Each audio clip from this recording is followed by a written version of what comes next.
نگر حق نما پیش رو اے حبیب خدا مرحبا۔ مختلف حالات آتے ہیں، صبح ہوتی ہے، شام ہوتی ہے، رات ہوتی ہے، دن ہوتا ہے۔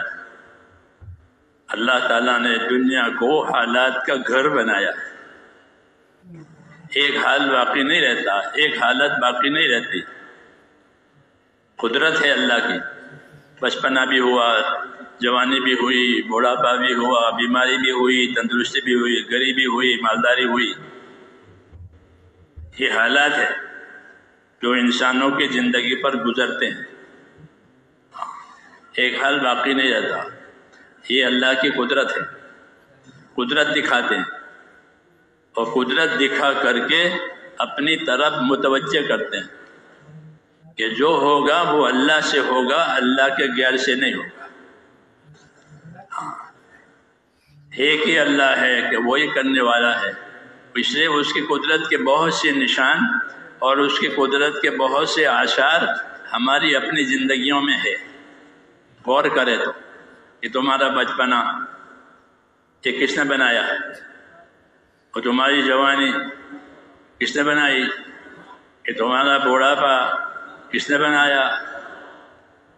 ہاں، اپنی مرضی سے کوئی بچپنا نہیں، اور اپنے بچپن سے جوانی نہیں، اپنے بچپن سے بوڑھاپا نہیں۔ یہ قدرت تمہارے اوپر جاری ہے۔ وفی انفسکم افلا تبصرون، ہماری قدرت کی نشانیاں تمہاری ذاتوں میں ہے، دیکھتے نہیں ہو، یوں کہا کہ قدرت کی نشانیاں تمہاری ذاتوں میں نظر آئے گی، دیکھتے نہیں ہو۔ تو قدرت دکھائی ہے کہ اللہ تعالیٰ قدرت دکھا کر اپنی طرف ہم کو متوجہ کرتے ہیں۔ اس لیے اللہ تعالیٰ کی قدرت کو دیکھنا کہ اللہ اپنی قدرت سے کیسے کام بنا رہا ہے۔ قدرت سے بڑے بڑے کام بنائے ہیں، زمین کو، آسمان کو، پہاڑوں کو، سمندروں کو، دریاؤں کو، سب کو پیدا کیا، اور صرف قدرت سے پیدا کیا، اس کا کوئی شریک نہیں، کوئی شریک نہیں، اس کا اکیلا وہ تنہا ہے اپنی قدرت سے پیدا کرنے میں۔ ایسے ہی انسانوں کا حال بنانے میں بھی اللہ تنہا ہے، کہ وہی حال بناوے گا، وہی کامیاب کرے گا۔ ہاں، کامیابی کے کچھ قاعدے شرطیں ہیں، ہاں، کئی شرط پر اللہ تعالیٰ کامیابی دے گا۔ اگر یہ بات ہے تو پھر کامیابی ہی کامیابی ہے۔ تو اللہ تعالیٰ نے ہم کو ایک راستہ کامیابی کا دیا ہے، وہ دین کا راستہ ہے۔ دین کے علاوہ جتنے راستے ہوں گے وہ کامیابی کے نہیں ہوں گے، بلکہ دھوکے کے ہوں گے، کہ اگر اس میں کامیابی سمجھا ہے تو دھوکے میں، کہ کامیابی نظر آئے گی وہ ہے نہیں۔ نظر آئے گی کامیابی، حاکم کو حکومت میں، تاجر کو تجارت میں، مالدار کو مالداری میں، اسباب والے کو اسباب میں اپنی کامیابی نظر آتی ہے، مگر ہے نہیں، نظر آ رہی ہے، اس سے کہتے ہیں دھوکہ ہے۔ کہ اصل کامیابی کس کے ہاتھ میں ہے؟ کہ اللہ کہ چاند پانی میں نظر آتا ہے، تالاب میں، تو چاند تالاب میں نہیں ہے، چاند تو اوپر ہے، تالاب میں نظر آتا ہے۔ ایسے دنیا کے نقشوں میں انسانوں کو کامیابیاں نظر آتی ہے، کہ وہ ہے نہیں، نظر آتی ہے، وہ تو اوپر سے فیصلہ ہوگا تب کامیابی ہوگی۔ چاند اوپر ہے، پانی میں نہیں ہے، پانی میں نظر آتا ہے۔ اس لیے کہتے ہیں کہ اللہ تعالیٰ نے جو جو خبریں دی ہیں، اللہ تعالیٰ نے جو باتیں بتائی ہیں، اپنی زندگی کو اس پر ڈالنا ہے، اپنی زندگی کو اس پر قائم کرنا ہے، اور جن باتوں سے منع کیا ہے اپنے آپ کو اس سے بچانا ہے۔ یہ زندگی کی ذمہ داریاں ہیں۔ تو ہماری زندگی میرے دوستو ذمہ داریوں کی زندگی ہے، ذمہ داریوں کی زندگی ہے۔ دنیا کو اللہ تعالیٰ نے ہماری حاجت کے لیے پیدا کیا ہے، اور ہم کو ہم کو ایک کام کے لیے پیدا کیا۔ رسول صلی اللہ علیہ وسلم فرماتے ہیں کہ ان الدنیا خلقت لکم وانکم خلقتم للآخرہ، کہ اللہ نے دنیا کو تمہارے لیے پیدا کیا ہے۔ یہ بشارت ہے، خوشخبری ہے کہ دنیا اور اس کی ساری نعمتیں اللہ نے تمہارے لیے پیدا کی ہے اور کسی کے لیے نہیں پیدا کی، کسی جن کے لیے، کسی اور مخلوق کے لیے نہیں بنائی، یہ انسانوں کے لیے بنائی۔ کہ ان الدنیا خلقت لکم، دنیا تمہارے لیے بنا دی ہے، اور صرف بنائی نہیں ہے بلکہ بنائی بھی ہے اور تمہارے کام میں لگائی ہے۔ یہ بھی ہے کہ خالی بنائی نہیں ہے، بنی ہوئی چیزیں تو بہت ہیں، یہ تو تمہارے کام میں لگائی ہے۔ یہ دوسرا انعام ہے کہ پیدا بھی کیا ان چیزوں کو تمہارے واسطے دنیا کی، اور ان دنیا کی چیزوں کو تمہارے کام میں لگایا، خدمت میں لگایا۔ وَسَخَّرَ لَكُم مَّا فِي الْأَرْضِ جَمِيعًا، ایک آیت میں یہ کہا کہ وَسَخَّرَ لَكُم مَّا فِي الْأَرْضِ جَمِيعًا، زمین میں جتنی چیزیں ہیں ان سب کو اللہ نے تمہارے کام میں لگا دیا۔ اور دوسری آیت میں کہ وَسَخَّرَ لَكُم مَّا فِي السَّمَاوَاتِ وَالْأَرْضِ، زمین آسمان میں جو وہ تمہارے کام میں لگایا، تمہارے کام میں لگا۔ اس کو حضور صلی اللہ علیہ وسلم نے فرمایا کہ دنیا تمہارے واسطے پیدا کر دی، یہ بشارت ہے کہ دنیا کو تمہارے واسطے پیدا کیا، تمہارے کام میں لگایا۔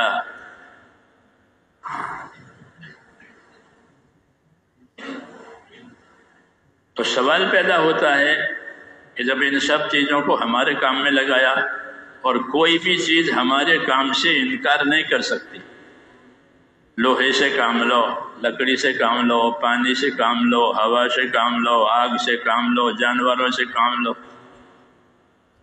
زمین سے کام لو، کوئی مخلوق انکار نہیں کرے گی کہ میں نہیں کرتا، سب سے انسان کام لیتا ہے، ہاں اپنا فائدہ اٹھاتا ہے، کیونکہ اللہ نے ان کو اسی کام کے لیے پیدا کر دیا ہے، انسانوں کی خدمت کے لیے۔ بڑے بڑے جانوروں سے کام لیتے ہیں، ہاتھی سے کام لیتے ہیں، اونٹ سے کام لیتے ہیں، اتنا طاقتور جانور ہے ہاتھی اور اونٹ، ان سے کام لیتے ہیں لوگ، کیوں کہ اللہ نے ان کو پابند کیا ہے، تسخیر، کہ ان کو پابند کر دیا ہے کہ تمہیں ان کا کام کرنا ہے، ان کی خدمت کرنی ہے، ان کی ضرورتیں پوری کرنی ہے۔ ہاں اس لیے کوئی مخلوق انکار نہیں کرے گی کہ نہیں ہم نہیں کرتے، ہم نہیں کرتے، ہڑتال کرتے ہیں، کہ نہیں کوئی ہڑتال نہیں کرے گا۔ پابند، تسخیر کہتے ہیں اس کو، کہ اللہ تعالیٰ نے تمام مخلوق کو تمہارے کام میں لگایا، یہ انعام ہے۔ اسی کو حضور صلی اللہ علیہ وسلم نے فرمایا کہ ان الدنیا خلقت لکم، اللہ نے دنیا کو تمہارے لیے پیدا کر دیا، دنیا کے سمندر وہ آپ کے لیے، سمندر کو کام میں لگایا ہے، سمندروں کے راستے سے تجارتیں ہوتی ہے، کمائیاں ہوتی ہے، اور کیا کیا ہوتا ہے، مچھلی موتی نکالتے ہیں سمندروں میں سے، جی ہاں، تو سمندر کچھ نہیں کہتا، اس کی پشت پر جہاز چلتے ہیں پانی کو پھاڑتے ہوئے، پانی کو چیرتے ہوئے جہاز نکل جاتے ہیں۔ وَتَرَى الْفُلْكَ فِيهِ وَمَآخِرَ، کہ تم کشتیوں کو دیکھو گے کہ وہ پانی کو چیرتی ہوئی چلی جاتی ہے، زمین پر تو گاڑیاں رینگتی ہوئی جاتی ہے، یہ پانی کو چیرتے ہوئے جاتی ہے۔ یہ کیا ہے کہ قدرت ہے کہ سمندر کو تمہارے کام میں لگا، بہت بڑی مخلوق ہے، یہ تسخیر کہلاتی ہے۔ یہ نعمتوں کا ذکر ہے کہ اللہ تعالیٰ نے نعمتوں کو تمہارے کام میں لگایا ہے. یہ طریقہ ہوتا ہے سمجھانے کا یہ طریقہ ہوتا ہے کہ اللہ کی نعمتوں کو یاد دلا کر اللہ کی طرف متوجہ کرنا کہ جتنے بغیر مانگے دی ہے نعمتیں، اگر کام کر کے مانگو گے تو اس سے بھی زیادہ دے گا. بغیر مانگے دی ہے. اللہ تعالیٰ کی صفت ہے کریم. کریم اسے کہتے ہیں جو بغیر مانگے دے. شکی وہ ہے جو مانگنے سے دیتا ہے. بہت شکی آدمی ہے، کوئی بھی جاوے واپس نہیں کرتا، شکی ہے. کہ شکی مانگنے سے دیتا ہے، شکی ضرورت سمجھ کر دیتا ہے کہ اس کو ضرورت ہے کہاں دے دو، اس کو ضرورت ہے دے دو. کہ شکی ضرورت دیکھتا ہے، شکی مانگنے سے دیتا ہے. اور کریم کہ کریم اپنے کرم سے دیتا ہے. جس کو ضرورت ہوتی ہے اس کو دے گا، جس کو نہیں ضرورت ہے اس کو بھی دے گا. ماننے والے کو بھی دے گا، نہ ماننے والے کو بھی دے گا. اور اپنی شان سے دے گا، اپنی شان سے دے گا. سامنے والے کی ضرورت دیکھ کر نہیں، اپنی شان سے. کیوں کہ اللہ کریم ہے تو کریم اپنے کرم سے دے گا. اس لیے یہ سارے انعامات اکرامات اللہ تعالیٰ نے اپنے بندوں کے لیے کیے ہیں دنیا کی زندگی میں. تو اس کو حضور صلی اللہ علیہ وسلم نے ان الفاظ میں یہ ارشاد فرمایا کہ ان الدنیا خلقت لکم، دنیا اللہ نے تمہارے لیے پیدا کر دی. یہ بشارت ہے، خوشخبری ہے کہ دنیا تمہارے لیے. دوسرا جملہ وَإِنَّكُمْ خُلِقْتُمْ لِلْآخِرَةِ، اور تم آخرت کے لیے پیدا ہوئے ہو. یہ پیغام ہے، یہ پیغام ہے اللہ تعالیٰ کا. نبی ہیں، پیغمبر ہیں، پیغام لائے ہیں اللہ کی طرف سے. وہ پیغام یہ لائے ہیں کہ تم کو آخرت کے لیے پیدا کیا. ان الدنیا خلقت لکم وانکم خلقتم للآخرہ. یہ اللہ تعالیٰ کا پیغام ہے نبی صلی اللہ علیہ وسلم کی زبان مبارک سے کہ تم لوگوں کو یعنی انسانوں کو آخرت کے لیے پیدا کیا ہے. اس لیے ہر آدمی روز روز آخرت کی طرف بڑھ رہا ہے. جب سے پیدا ہوا ہے تب سے اس کی روش چالو ہو گئی ہے. جب سے آدمی پیدا ہوا اس کی روش چالو ہے. اس کی طرف کہ آخرت کی طرف، موت کی طرف. روز روز لقمان حکیم اپنے بیٹے سے کہتے تھے بیٹا جب سے تو پیدا ہوا ہے تو جا رہا ہے موت کی طرف، روز روز روز روز. تو اس کی روش اور اس کی رفتار جو ہے وہ موت کی طرف اور آخرت کی طرف. یہ روزانہ کی بات ہے کہ تم کو آخرت کے لیے پیدا کیا ہے اور آخرت کی طرف اللہ تمہیں لے جا رہا ہے. کہ اصل آخرت ہے. اللہ نے آخرت پیدا کی ہے، دنیا کو بھی پیدا کیا ہے، آخرت کو بھی پیدا کیا ہے. دونوں کا مقصد الگ الگ ہے. دونوں کا مقصد الگ الگ ہے. کہ دنیا عمل کرنے کے لیے پیدا ہوئی ہے اور آخرت نتیجہ دکھانے کے لیے بنائی ہے. دنیا کام کرنے کے لیے بنائی کہ یہاں کام ہوگا، اچھا برا، تھوڑا زیادہ، غلط صحیح، یہاں کام ہوں گے. اور آخرت کہ آخرت میں اس کا نتیجہ ہوگا. اور وہی اصل ہے کہ آخرت اصل ہے. دنیا کہ دنیا گزرنے کے لیے ہے، فنا ہونے کے لیے ہے، ختم ہونے کے لیے ہے، مٹنے کے لیے ہے. اس کو پائیداری نہیں ہے. دنیا کو اس کو پائیداری نہیں ہے، یہ مٹنے کے لیے ہے. اور آخرت کہ آخرت کو اللہ نے باقی رہنے کے لیے بنایا ہے. کہ آخرت کی دو صفتیں ہوگی. ایک صفت آخرت کی یہ ہوگی کہ وہ باقی رہے گی، ختم نہیں ہوگی.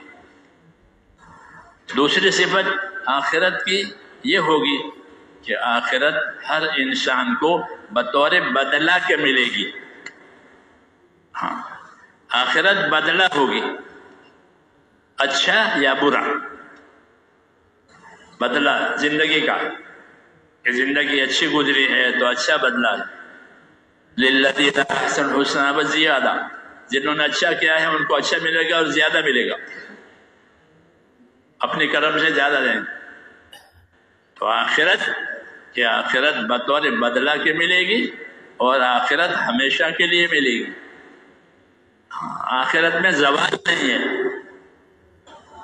آخرت میں زوال نہیں ہے، آخرت بطور بدلہ کے ملے گی اور ہمیشہ کے لیے ملے گی۔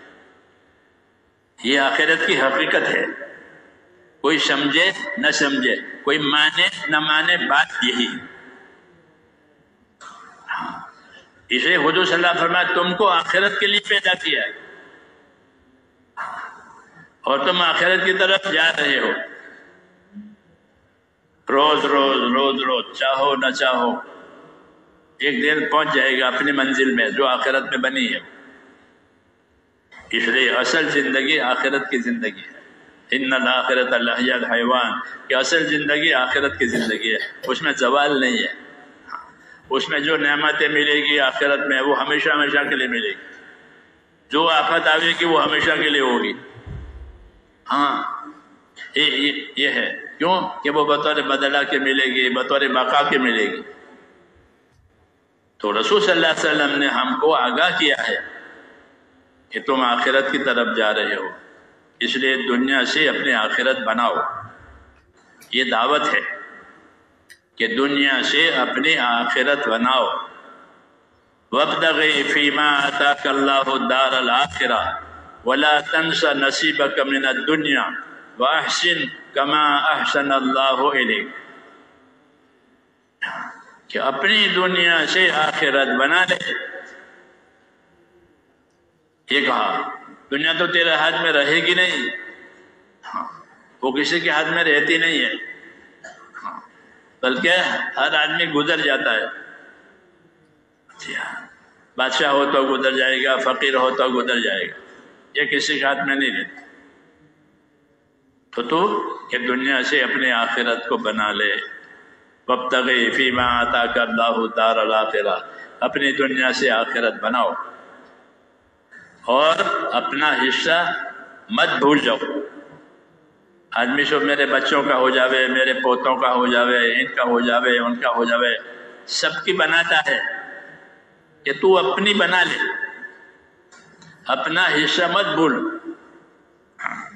اپنا حصہ مت بھول۔ وہ اپنا حصہ بھول جاتا ہے اور یہ پیچھے والوں کی فکر کرتا ہے۔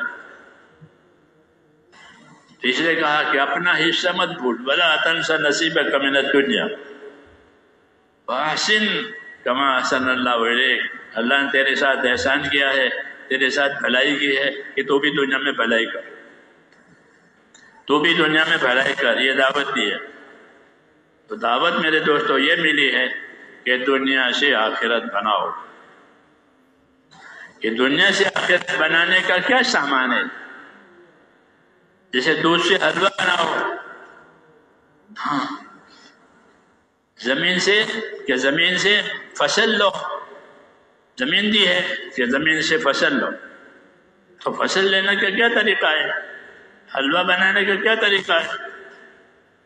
ایسے ہی میرے دوستو دنیا سے آخرت بنانے کے اسباب ہیں اور آخرت بنانے کے طریقے ہیں، اسی کے لیے رسول آتا ہے، نبی اسی لیے سے آتے ہیں کہ لوگوں کو دنیا سے آخرت بنانا سکھاویں، کہ اپنی آخرت کیسے بناؤ گے۔ تو میرے دوستو دنیا سے آخرت بنانے کے لیے سب سے پہلا سبب وہ ہے ایمان۔ ایمان سے آخرت بنتی ہے۔ لا الہ الا اللہ محمد الرسول اللہ، یہ کلمہ جب سے آدم علیہ السلام زمین پر آئے ہیں تب سے یہ کلمہ چلایا گیا ہے، کیونکہ دنیا والوں کو آخرت بنانا سکھانا ہے، چاہے وہ آدم علیہ السلام کے زمانے کے ہوں یا اس زمانے کے ہوں۔ تو بنانے کا ایک ہی طریقہ ہے، ایک ہی راستہ ہے آخرت بننے کا راستہ، تو وہ ہے لا الہ الا اللہ، ایمان، ایک اللہ ہے، اس کے سوا کوئی عبادت کے لائق نہیں ہے، وہی کام بنانے والا ہے، حیات موت کا وہی مالک ہے، حالات اس کے ہاتھ میں ہیں، اچھے اور برے، ہاں تمام حالات صرف اس کے ہاتھ میں ہے، کوئی دوسرا خالق نہیں ہے۔ اس لیے اللہ پر ایمان لاؤ، یہ دعوت ہے، اللہ سے اپنا تعلق پیدا کرو۔ کون سا تعلق ہے؟ بندگی کا تعلق، اللہ سے بندگی کا تعلق ہے۔ ہاں ہم بندے ہیں، اس کی بندگی کریں گے، اس کی عبادت کریں گے، یہ آخرت بننے کا پہلا سامان ہے۔ لا الہ الا اللہ محمد الرسول اللہ، رسول صلی اللہ علیہ وسلم آئے تو آپ بھی اس چیز کو لے کر آئے۔ لوگوں سے فرماتے تھے کہ لوگوں لا الہ الا اللہ والے بن جاؤ، پھر تم کامیاب ہو جاؤ گے دنیا میں بھی اور آخرت میں بھی۔ کہ لا الہ الا اللہ کی وجہ سے دنیا کی سلامتی ہے، آخرت کی کامیابی ہے۔ دنیا کی سلامتی، مسافر چاہتا ہے کہ صحیح سلامت پہنچ جاؤں۔ مسافر کیا چاہتا ہے کہ سفر ہے، صحیح سلامت سفر ہو جائے۔ تو رسول صلی اللہ علیہ وسلم اپنی دعوت میں جب ایمان کی دعوت دیتے تھے تو یہ کہتے تھے کہ تم ایمان لے آؤ، تم کلمے والے ہو گئے تو سلامت رہو گے، اسلم تسلم، ایمان لے آؤ، دین پر چلو تو کیا ہوگا کہ سلامت رہو گے۔ مسافر کو سلامتی چاہیے، گزرتے ہوئے رہنا تو ہے نہیں، جانا ہی ہے کہ بھئی دعا کرو میں صحیح سلامت پہنچ جاؤں۔ تو اس کے لیے بشارت دی کہ تم اللہ کے دین والے بن جاؤ تو دنیا میں سلامت رہو گے، ہاں اور آخرت میں کہ آخرت میں کامیاب ہو جاؤ گے۔ تسلم، تم بات مان لو، بات قبول کر لو، دین قبول کر لو کہ پھر تم دنیا میں سلامت رہو۔ یہ سلامتی کا سامان ہے اللہ کا دین، کیونکہ دنیا سے گزرنا ہے تو مسافر یہی چاہتا ہے کہ میرا گزرنا صحیح سلامت ہو جائے، ہاں جہاں رہوں وہاں، جہاں پڑے وہاں میں صحیح سلامت۔ تو اس کی ضمانت دی ہے کہ تم اللہ کا دین قبول کرو گے، چلو گے تو دنیا میں سلامتی آئے گی۔ بات یہی ہے کہ جب دین زندگیوں میں آئے گا تو سب سے پہلا انعام یہ ہوگا کہ سلامتی اور رحمت آئے گی دین کی وجہ سے۔ اطیعوا اللہ واطیعوا الرسول لعلکم ترحمون، بات مانو اللہ کی، بات مانو اس کے رسول کی تاکہ تمہارے اوپر رحم ہو جائے۔ تو رحمت کا جو سامان ہے وہ اللہ رسول کی بات مان کر کے چلنا ہے۔ حالات کے سدھرنے کا جو ذریعہ ہے وہ یہی ہے کہ اللہ تعالیٰ کی بات مان کر کے دنیا سے چلے، بات نہ توڑے، حکم نہ چھوڑے اور اللہ کی بات نہ توڑے، کہ پھر اللہ تعالیٰ کی رحمتیں ہوگی۔ کہ رحمت آنے کا ایک ہی ذریعہ ہے کہ جو دین اللہ تعالیٰ نے ہم کو دیا ہے، لا الہ الا اللہ محمد رسول اللہ، وہ زندگی میں آوے کہ اسی سے سارے حالات بنیں گے، حالات اللہ بنائے گا، اور ذریعہ اس کا دیا ہے وہ ہے دین دیا ہے۔ تو دین سے میرے دوستو دنیا کی سلامتی ہے، بلکہ دنیا باقی رہے گی دین کی وجہ سے۔ یہ بھی سمجھنا ہے کہ اللہ دنیا کو باقی رکھے گا دین کی وجہ سے۔ حدیث شریف میں ہے کہ روئے زمین پر ایک آدمی بھی اللہ اللہ کرنے والا ہوگا تو قیامت نہیں آئے گی۔ اتنی بڑی ضمانت دی ہے کہ ایک آدمی بھی اللہ اللہ کرنے والا اور کوئی نہیں ہے، بس وہ اکیلا اللہ اللہ کہتا ہے، تو کہ اس کی وجہ سے اللہ تعالیٰ پوری دنیا کو باقی رکھیں گے۔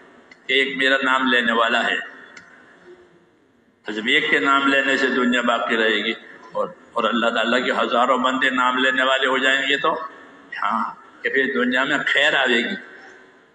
اس لیے رسول صلی اللہ علیہ وسلم فرماتے تھے کہ میری بات مانا کرو، میں تمہارے پاس دنیا اور آخرت کے خیر لے کر آیا ہوں۔ یہ فرماتے تھے لوگ کہ میری بات مانا کرو۔ ہاں بعض لوگوں کو نام لے کر فرماتے او فلانے، دیکھو میں تمہارے پاس دنیا اور آخرت کی خیر لے کر آیا ہوں، میری بات مانا کرو۔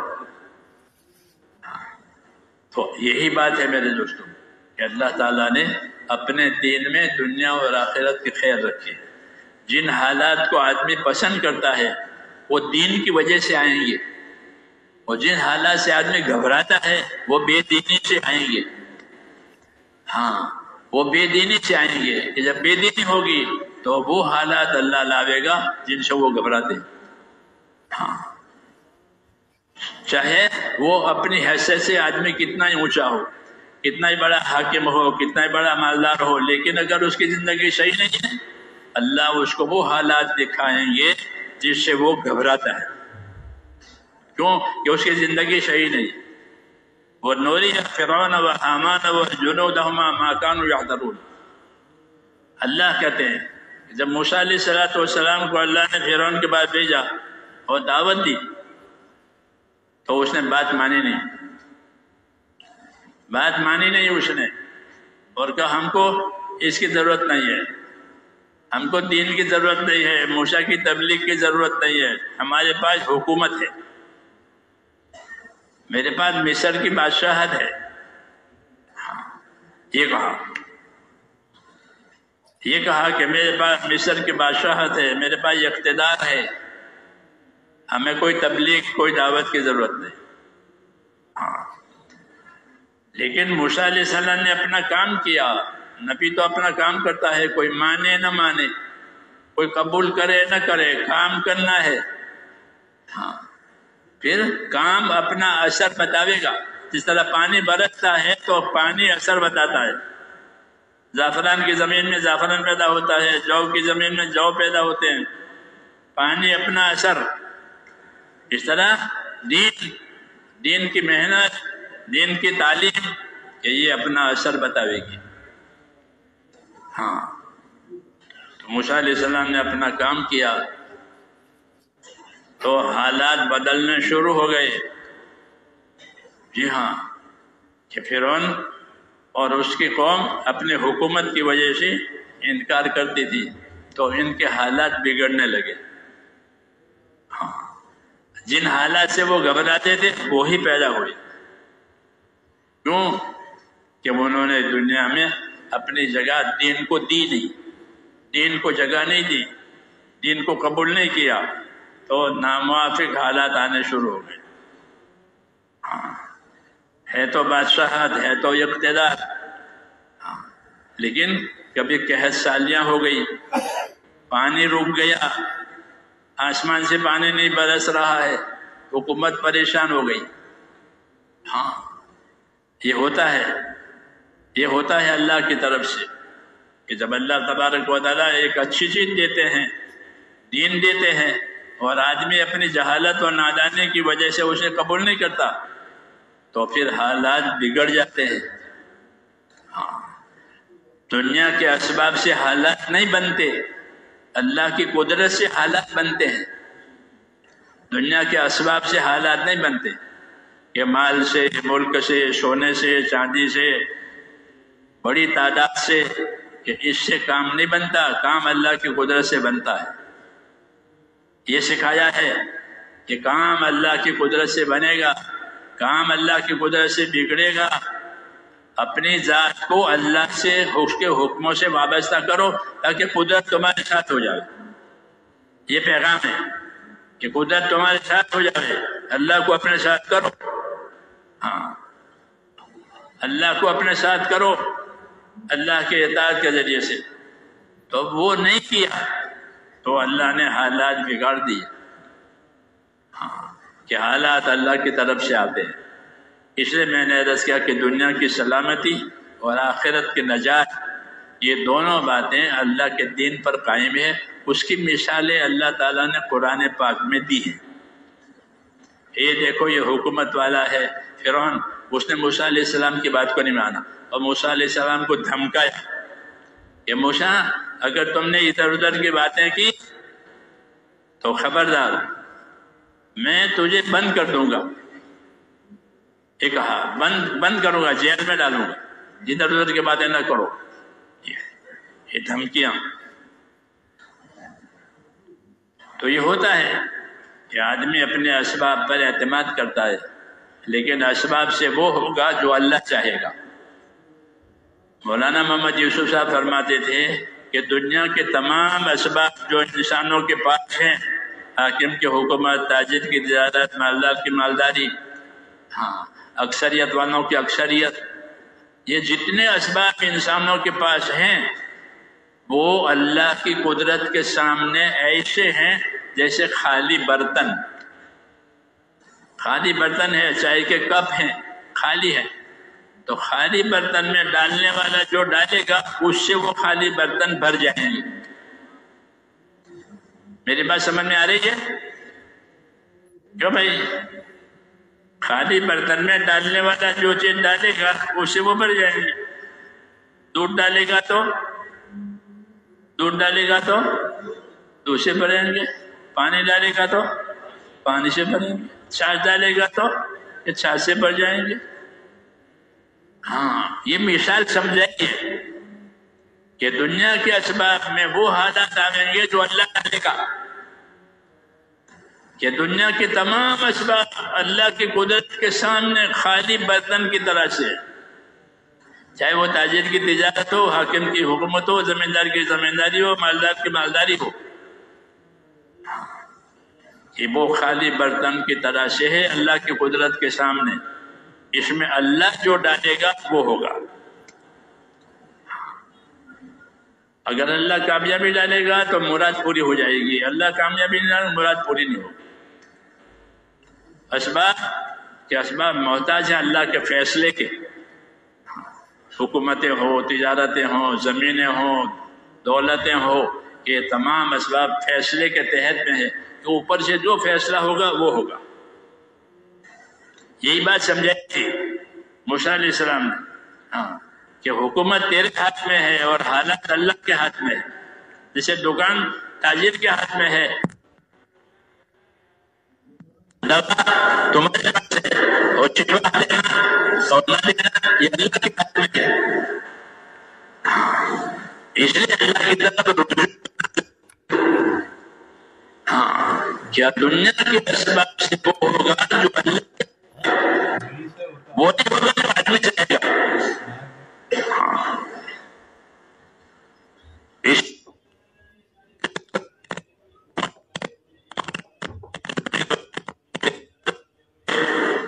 اور ان کے حالات بگڑ گئے، ان کی بے دینی کی وجہ سے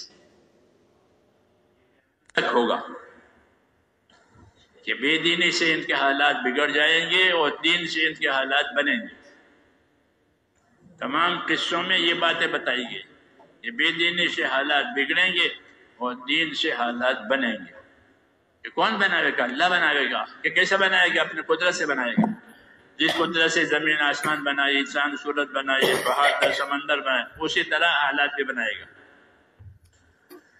اس لیے دعوت ہے میرے دوستو کہ اللہ کی طرف توجہ کرو، اللہ کی طرف رجوع کرو، اللہ کی طرف جھکو۔ یہ دعوت ہے، یعنی اس کے حکم والی زندگی گزارو کہ اس سے دنیا کی سلامتی آئے گی اور آخرت کی نجات آئے گی۔ اس لیے اللہ تعالیٰ کے حکموں کی طرف آنا اور اللہ کے دین کی طرف آنا یہ اہم دعوت ہے۔ اس میں سب سے پہلے ایمان بنانا، کہ اللہ سے تعلق پیدا کرو، بندگی کا تعلق۔ اللہ سے ہمارا تعلق عبادت اور بندگی کا ہے، کہ ہم اللہ کے بندے ہیں اور وہ ہمارا پروردگار ہے۔ اس نے ہم کو عبادت کے لیے پیدا کیا ہے، اور عبادت زندگی کا اصلی مقصد ہے۔ عبادت زندگی کا اصلی مقصد ہے۔ زندگی بے بندگی شرمندگی، زندگی پابندگی خورشندگی، یہ زندگی بندگی کے ساتھ کہ خوشی ہے، انعام ہے، اکرام ہے، نجات ہے۔ اور زندگی بے بندگی شرمندگی، اور زندگی بغیر بندگی کے بغیرات یا شرمندگی ہوگی، کہ دنیا کے اسباب رہیں گے نہیں اور بندگی ہوئی نہیں، تو آدمی پریشان ہو جائے گا نتیجے میں۔ اسی کے لیے یہ پیغام آئے ہیں کہ اپنی زندگی کو اللہ کے حکم والی اور اللہ کے تعلق والی بناؤ۔ سب سے پہلے ایمان اور یقین بنانا، لا الہ الا اللہ محمد رسول اللہ، یہ آخرت بنانے کا پہلا سبب ہے کہ اللہ ایمان کے ذریعے سے آخرت بنائیں گے، اور ایمان کے ذریعے سے دنیا میں سلامتی لاویں گے۔ یہ کلمہ ہے لا الہ الا اللہ، ایمان ہے یہ ایمان کا کلمہ۔ کہ ایمان کا کیا تقاضا ہے؟ ایمان کا کیا تقاضا ہے؟ کہ ایمان کا تقاضا یہ ہے کہ اللہ کی اطاعت کی جائے۔ یہ ایمان کا تقاضا ہے کہ اللہ کی اطاعت کرو، اپنے نفس کی اطاعت مت کرو۔ اگر نفس کی اطاعت ہوگی تو راستے سے بھٹک جائے گا آدمی۔ وَلَا تَتَّبِعِ الْهَوَىٰ فَيُضِلَّكَ عَن سَبِيلِ اللَّهِ، اپنے من چاہی کے پیچھے، اپنے جی چاہی کے پیچھے نہیں جانا، نہیں تو صحیح راستے سے بھٹک جاؤ گے۔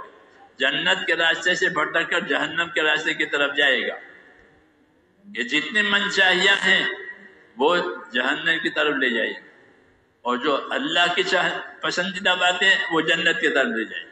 اس لیے دعوت دی ہے کہ اپنی من چاہیوں میں سے نکل کر کے خدا چاہی کی طرف آؤ۔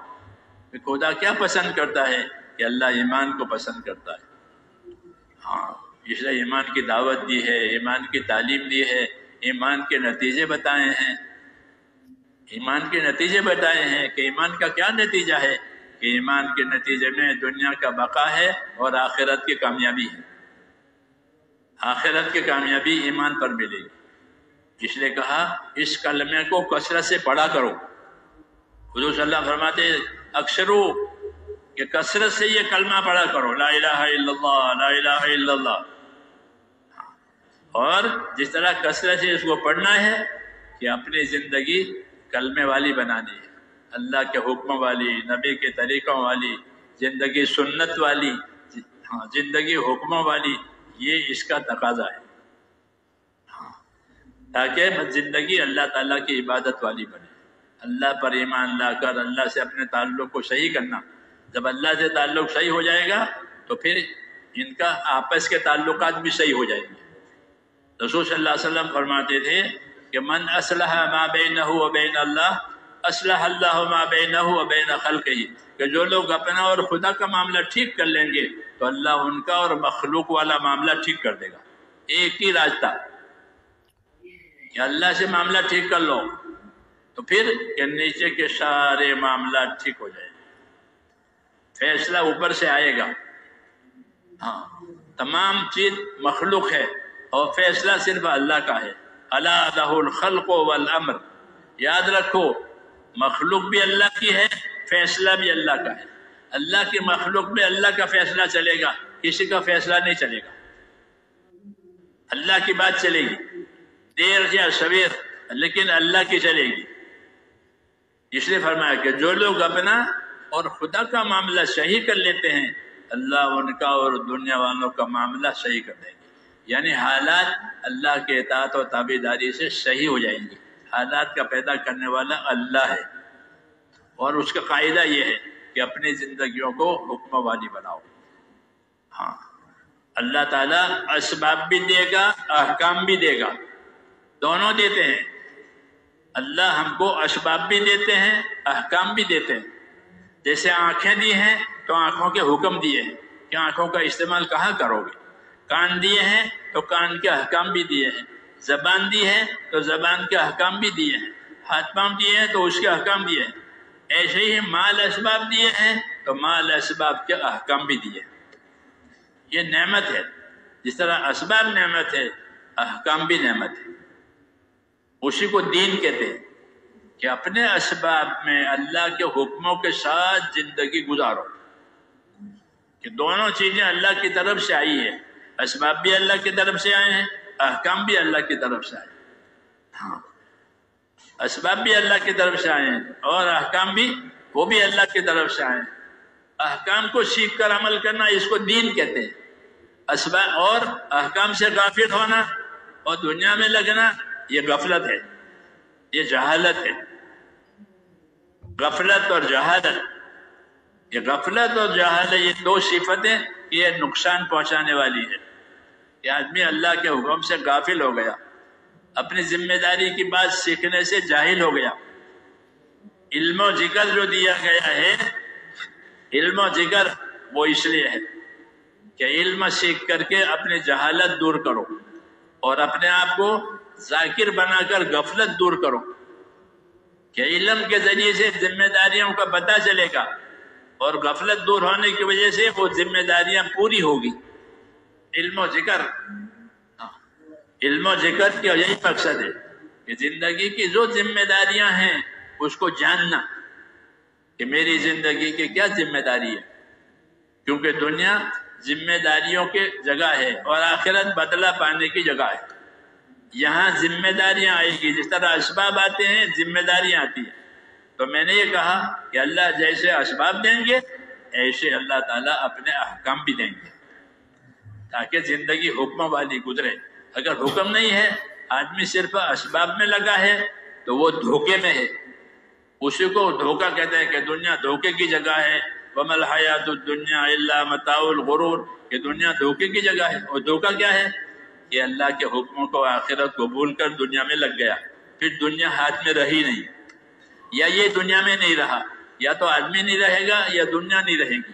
دونوں میں سے ایک بات ہونے والی ہے. اور حکم زندگی میں آئے نہیں تو یہ آدمی دھوکہ کھائے گا کہ سمجھا تھا نفع ہوا نقصان. جس کو دھوکہ کہتے ہیں، نفع سمجھا تھا ہو گیا نقصان. دھوکہ، اور دھوکہ جب کھلتا ہے تو آدمی پچھتاتا ہے. دھوکے کی علامت ہی یہی ہے کہ بھئی مجھے دھوکہ ہو گیا. مجھے دھوکہ کیا ہوگا؟ کہ نفع سمجھ کر کام کیا اور تھا نقصان. تو دھوکہ اسے کہتے ہیں. وہ دھوکہ کھلتا ہے تو آدمی کو پچھتاوا ہوتا ہے. حدیث شریف میں ہے کہ ہر آدمی موت پر پچھتائے گا. تو صحابہ نے عرض کیا کہ ہر آدمی کیوں پچھتائے گا؟ اچھے لوگ بھی ہوتے ہیں کہ ہاں اچھے لوگ بھی ہوتے ہیں، وہ بھی پچھتائیں گے. کہ وہ کیوں پچھتائیں گے؟ کہ وہ اس لیے پچھتائیں گے کہ میں نے زیادہ کیوں نہیں کیا. میں نے زیادہ کیوں نہیں کیا؟ یہاں تو بہت کچھ ملتا تھا، یہاں تو بہت کچھ ملتا تھا، میں نے زیادہ کیوں نہیں کیا. تو وہ تو اس پر پچھتائیں گے. جنہوں نے نہیں کیا ان کا پچھتانا تو ہے ہی ہے. کیوں؟ کہ اب دھوکہ کھل گیا. اس لیے میرے دوستو، ہم کو زندگی اللہ تعالیٰ نے اس لیے دی ہے کہ اپنے آپ کو دھوکے میں سے نکال کر حق پر اور حقیقت پر آویں. اس میں پہلی شکل ایمان کی ہے کہ اپنے ایمان کو تازہ بنانا ہے، اپنے ایمان میں اطاعت کو لانا ہے. کہ ہمارا ایمان اطاعت کا تقاضا کرے گا کہ اللہ کی بات مانو، اللہ کے رسول کی بات مانو، اپنے آپ کو اطاعت والا بناؤ. جب اطاعت والا بنے گا تو پھر اللہ تعالیٰ کی رحمتیں متوجہ ہوگی. اطیعوا اللہ واطیعوا الرسول لعلکم ترحمون. اطاعت کرو اللہ کی، اطاعت کرو رسول کی، کہ پھر حالات رحمت والے ہو جائیں گے.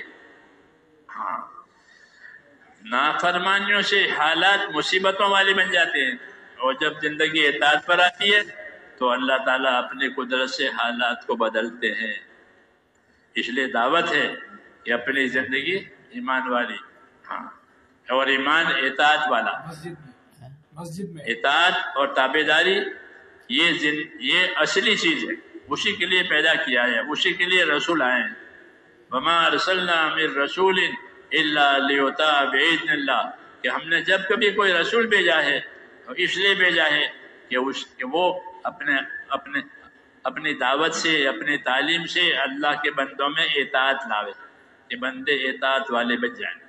جب وہ اطاعت والے بن جائیں گے تو ان پر رحمتوں کے حالات آئیں گے، اور جب ان کی اطاعت چھوٹ جائے گی تو پھر رحمتوں کے حالات بدل جائیں گے. ہاں، جب مصیبتوں کے حالات آئیں گے. اس لیے اللہ تعالیٰ میرے دوستو اپنی بات پہنچاتے ہیں، اور بندہ قبول کرتا ہے تو اس کو آگے بڑھاتے ہیں ہدایت میں آگے بڑھاتے ہیں. لیکن اگر وہ نہیں مانتا ہے تو، اور اپنی بات پر رہتا ہے تو پھر پریشانیوں کا شکار ہوتا ہے. نہ ماننے کی وجہ سے سب سے پہلے پریشانیاں دلوں میں ڈالی جاتی ہیں کہ دل پریشان ہے. مختلف قسم کی پریشانیاں دلوں میں پڑتی ہیں تاکہ پریشانیوں سے توبہ کرے. پریشانیاں اس لیے ڈالی ہے کہ توبہ کرے. توبہ نہیں ہوتی تو جو پریشانیاں دلوں میں پڑی ہے وہ اسباب میں آئے گی. ہاں، جو پریشانیاں دلوں میں تھی ابھی تو کہ یوں ہوگا، یوں ہوگا، یوں ہو جائے گا، کہ وہ پریشانیاں جو دلوں میں تھی اس کو اسباب میں لاتے ہیں۔ پھر حاکم کی حکومت میں، تاجر کی تجارت میں، زمیندار کی زمینداری میں، مالداری کی مالداری میں جو اسباب لے کر آدمی بیٹھا ہے اس اسباب میں پریشانیاں پڑتی ہیں۔ اس کی مثال قرآن پاک میں، ہاں، کہ فرعون نے حکومت بات نہیں مانی تو اس کی حکومت پر پریشانی آئی، حکومت پریشان ہو گئی، پانی نہیں ہے، برسوں تک قحط سالی چلی، پانی نہیں ہے، حکومت پریشان ہو گئی۔ ہاں، یمن میں قوم سبا تھی، وہ بڑی زمیندار، بڑے بڑے فارم ان کو اللہ نے 13 نبی بھیجے ان کے پاس ہدایت کے لیے، انہوں نے بات نہیں مانی، اپنے عیش میں رہے، تو اللہ تعالیٰ نے ان کی زمینداری پر پریشانیاں ڈالی کہ جس پانی سے وہ زمین سیراب ہوتی تھی، پانی کی وجہ سے وہ آباد ہوتی تھی، اس پانی کو اللہ نے سیلاب بنایا، پانی ساری زمینیں اور ساری چیزیں اجڑ گئی، وَمَزَّقْنَاهُمْ كُلَّ مُمَزَّقٍ، کہ ساری ان کے فارم، ان کے باغات، کہ ان کو توڑ تاڑ کر کے رکھ دیا۔ جس پانی سے آباد کرتے تھے اس پانی سے برباد کیا، حالات بدل گئے۔ ہاں، یہ مثالیں دی ہے اللہ تعالیٰ نے کہ اللہ تعالیٰ آباد کرنا بھی جانتے ہیں، اللہ تعالیٰ برباد کرنا بھی جانتے ہیں۔ تو حکومت پر تو ان پر اس کے حساب سے پریشانی آئے گی، زمیندار پر اس کے حساب سے پریشانی آئے گی۔ ہاں، کہ جو اسباب لے کر بیٹھا ہے اس اسباب پر اللہ پریشانیاں ڈالتے ہیں۔ اس کی مثال قرآن پاک میں، ہاں، کہ دلوں میں پریشانیاں آئے گی، اسباب میں پریشانیاں آئے گی۔ یہ کیوں؟ تاکہ اللہ کی طرف رجوع کرے۔ ہاں، اللہ کی طرف رجوع کرانے کے لیے یہ ہوتا ہے۔ ادنا درجے کی سزا اعلیٰ درجے کی سزا سے پہلے دیں گے تاکہ اللہ کی طرف یہ بندے رجوع کریں۔ ابھی آخری سزا نہیں آئی ہے، ابھی ادنا درجے کی سزا آئی ہے۔ وَلَنُذِيقَنَّهُم مِّنَ الْعَذَابِ الْأَدْنَىٰ دُونَ الْعَذَابِ الْأَكْبَرِ لَعَلَّهُمْ يَرْجِعُونَ، کہ ہم اعلیٰ درجے کی سزا دکھانے سے پہلے، اعلیٰ درجے کی سزا کہ وہ آخرت میں ہے، موت کے بعد ہے، اس میں کوئی اپیل نہیں ہے، کوئی تبدیلی نہیں ہے، وہ آخری ہے۔ وہ اعلیٰ درجے کی سزا سے پہلے ہم دنیا میں ادنا درجے کی سزا چکھاتے ہیں تاکہ لوگ اللہ کی طرف رجوع کریں۔ وَلَنُذِيقَنَّهُم مِّنَ الْعَذَابِ الْأَدْنَىٰ دُونَ الْعَذَابِ الْأَكْبَرِ لَعَلَّهُمْ يَرْجِعُونَ، رجوع کرانے کے لیے یہ حالات بگاڑے جاتے ہیں تاکہ رجوع کریں۔ تو دلوں کی پریشانیاں، اسباب کی پریشانیاں، یہ رجوع کرانے کے لیے ہوتی ہے۔ پہلے تو اللہ تعالیٰ دعوت دیتے ہیں، بشارتیں سناتے ہیں، فضائل بتاتے ہیں، جب وہ بات قبول نہیں ہوتی تو پھر یہ راستہ ہے کہ اب ان کے حالات بگاڑے جائیں گے، ان کے دلوں میں پریشانیاں پڑے گی، ان کے حالات میں خرابیاں آئے گی تاکہ اللہ کی طرف رجوع کریں۔ اگر اب بھی اللہ کی طرف رجوع کریں گے تو اللہ تعالیٰ حالات کو بدل دیں گے۔ یہ نبیوں کی تعلیم ہے۔ ہاں، کہ جو حالات بگڑتے ہیں اس کا علاج یہ ہے کہ اللہ کی طرف رجوع کیا جائے، دلوں میں ایمان اور یقین، خدا کا خوف پیدا ہو جائے، جان اور مال کا استعمال صحیح ہو جائے۔ یہ علاج ہے کہ دلوں کا یقین صحیح ہو، اندر اللہ تعالیٰ کا ڈر پیدا ہو جائے، جو اللہ کے حکم پر چلاوے، اللہ کی رحمت کی امید ہو جائے تاکہ اللہ کے اطاعت پر لے جاوے، اور جان مال کا استعمال صحیح ہو جائے۔ کہ اگر یہ ہوگا تو پھر اللہ تعالیٰ حالات کو صحیح کریں گے، برکتیں آئے گی۔ اللہ تعالیٰ کے حکموں میں برکت بھی ہوتی ہے، بدلہ بھی ہوتا ہے۔ اپنے حکموں کی برکتیں بھی دیں گے اور بدلہ بھی دیں گے، بدلہ آخرت میں دیں گے، برکت دنیا میں دیں گے۔ نماز کی برکت بھی ہے، نماز کا بدلہ بھی ہے، ہاں دونوں ہیں، برکت بھی دیں گے، بدلہ بھی دیں گے۔ یہ کب ہے؟ کہ جب بات مانی جائے گی، اور بات نہیں مانی تو پھر برکتوں سے محروم ہو جائیں گے اور پریشانیوں کا شکار ہوں گے۔ پریشانیاں ڈالی جاتی ہے توبہ کرانے کے لیے، کہ توبہ ہوئی کہ حالات صحیح ہو جائیں گے۔ نبیوں کی دعوت میں یہ ہے۔ اس لیے میرے دوستو اصلی مقصد تو زندگی کا یہ ہے کہ اللہ تعالیٰ کے حکموں کے ساتھ زندگی گزاری جائے۔ یہ زندگی کی اصلی کمائی ہے، زندگی کی اصلی کمائی۔ کہ زندگی کی اصلی کمائی کیا ہے؟ کہ اس سے اللہ تعالیٰ کے حکم پوری کیے جائے۔ پہلا حکم ایمان کا ہے، وہ تو اصل ہے۔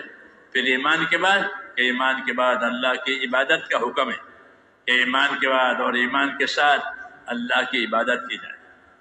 عبادت کے لیے پیدا ہوئے ہیں، جان مال کی طاقت عبادت کرنے کے لیے دی ہے۔ گناہ کرنے کے لیے کوئی طاقت اللہ نے نہیں دی ہے۔ گناہ کرنے کے لیے کوئی جگہ بھی نہیں بنائی ہے کہ وہاں جا کے گناہ کر لو۔ تو گناہ کے لیے زمین میں کوئی جگہ نہیں ہے، اور کوئی طاقت اللہ تعالیٰ نے جانی مالی نافرمانی کے لیے نہیں دی ہے، بلکہ جانی مالی جتنی طاقتیں دی ہیں وہ اللہ کے اطاعت کے لیے دی ہے، تابعداری کے لیے دی ہے۔ اس لیے دعوت ہے کہ اللہ کی عبادت کرو، جان کو مال کو حکموں پر استعمال کرو، اور جان مال سے اپنی آخرت بناؤ۔ تو ایمان دیا، پھر ایمان کے بعد عبادت میں سب سے اونچا عمل وہ نماز ہے۔ ہر شریعت میں، ہر نبی کی شریعت میں، ہر نبی کی زندگی میں نماز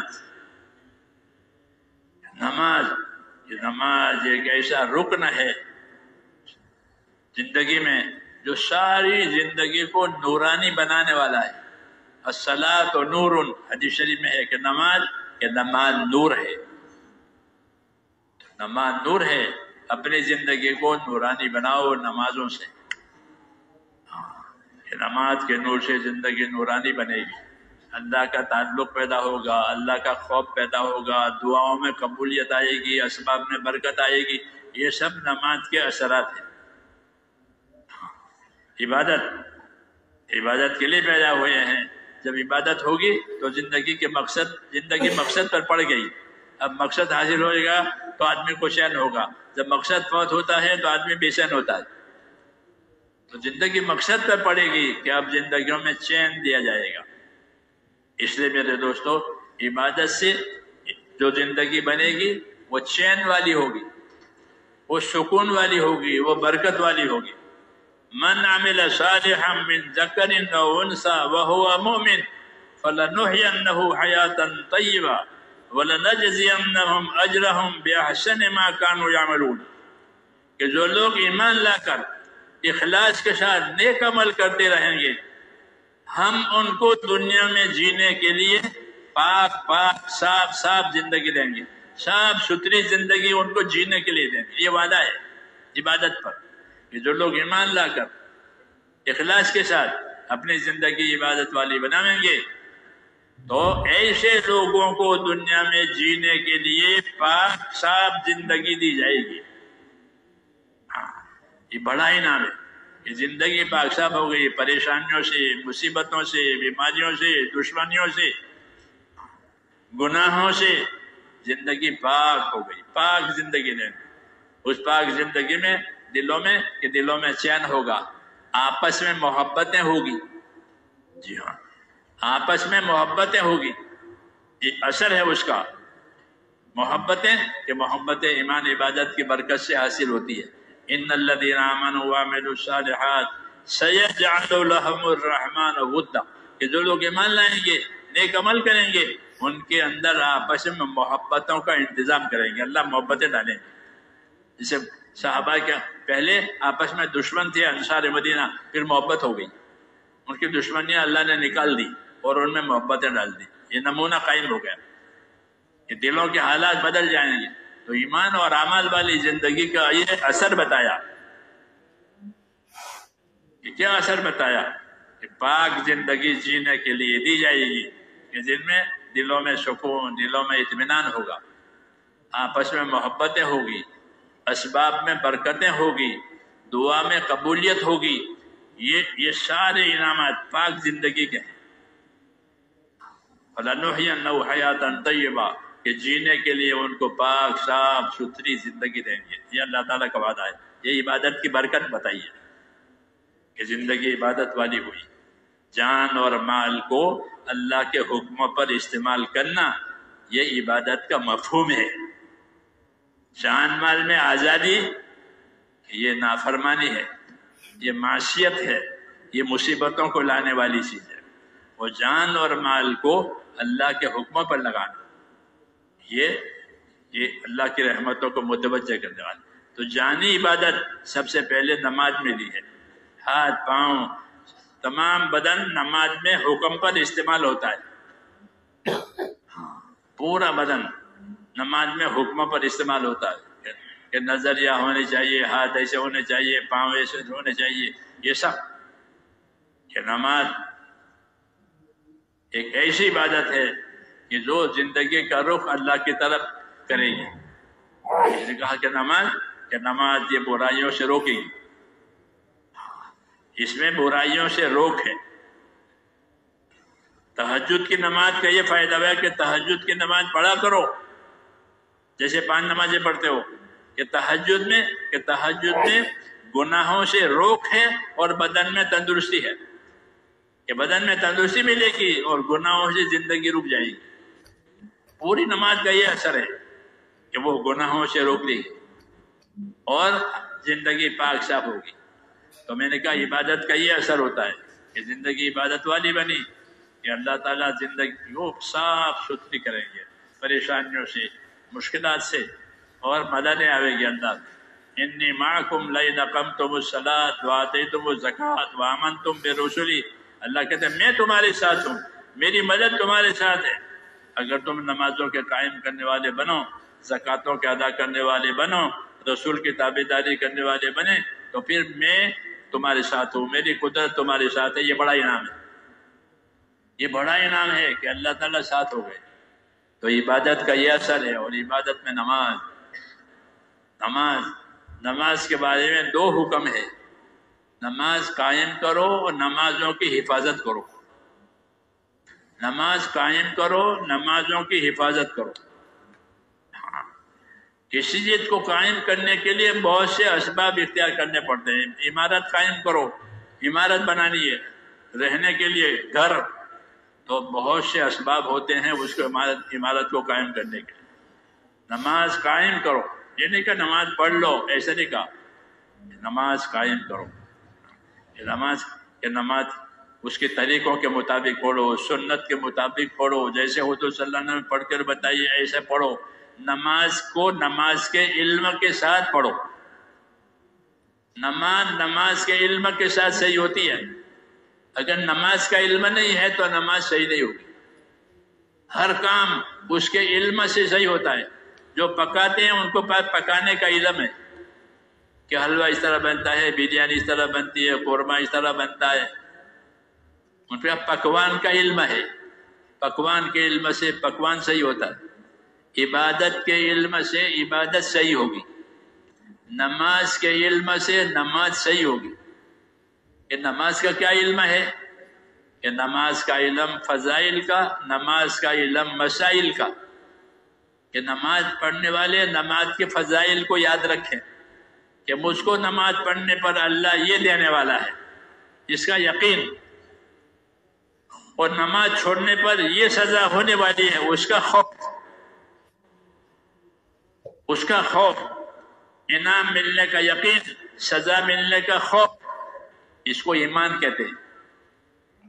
کہ نماز پر اللہ کیا دیں گے اس کا علم بھی حاصل کرو.